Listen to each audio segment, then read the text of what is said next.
जय शिवराय मित्रांनो, आज winter arc चॅलेंजचा 27वा दिवस.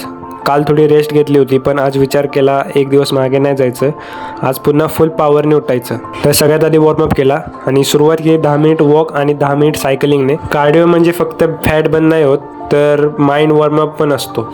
शरीर तापतं, पण खरी तयारी मनाची होते तिथे. तर आजचा फुल फोकस आर्म्सवर, बायसेप, ट्रायसेप आणि फोरआर्म सगळी ताकद हातात जमा करायचे. हॅमर रोपचे 3 सेट्स मारले आणि वर्कआउट करताना फक्त वेट नाही उचलत आपण, आपली कन्सिस्टन्सी उचलतो. मग नंतर ट्रायसेप पुश डाऊन. मित्र इथे पेन जाणवतो, पण तोच पेन सांगतो तू पुढच्या लेवलवर चाललायस. प्रत्येक रेपिटेशन आठव, किती वेळा तू सोडून देणार होतास आणि तरी परत आला जिममध्ये. तेच खरं मोटिवेशन आहे. मग नंतर मित्रांनो ओव्हरहेड ड्रॉप घेतला. हात थरथरतात, पण मन ठाम असलं पाहिजे, कारण मसल फक्त वेटने बनत नाही, ते बनतात विल पॉवरने.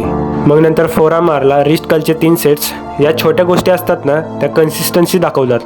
आज नाही केलंस तर उद्या रिग्रेट राहील, पण केलंस तर प्राऊड फील होईल. तर आजचा वर्कआउट संपवला आणि घरी आलो. मस्तपैकी मम्मीने बनवलेली गवारीची भाजी आणि चपाती खाल्ली. आपल्या मेहनतीचं हेच तर खरं रिवॉर्ड आहे. मग थोडं हसलो, हास्यजत्रा पाहून, आणि मग बसलो द 48 लॉज ऑफ पॉवर वाचायला. तर मित्रांनो, ही जर्नी फक्त जिमची नाही आहे, ही जर्नी आहे स्वतःला रोज 1% चांगलं बनवायची.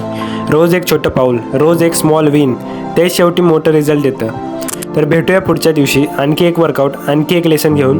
तोपर्यंत लक्षात ठेवा, थांबायचं नाही, फक्त वाढत राहायचं. जय शिवराय.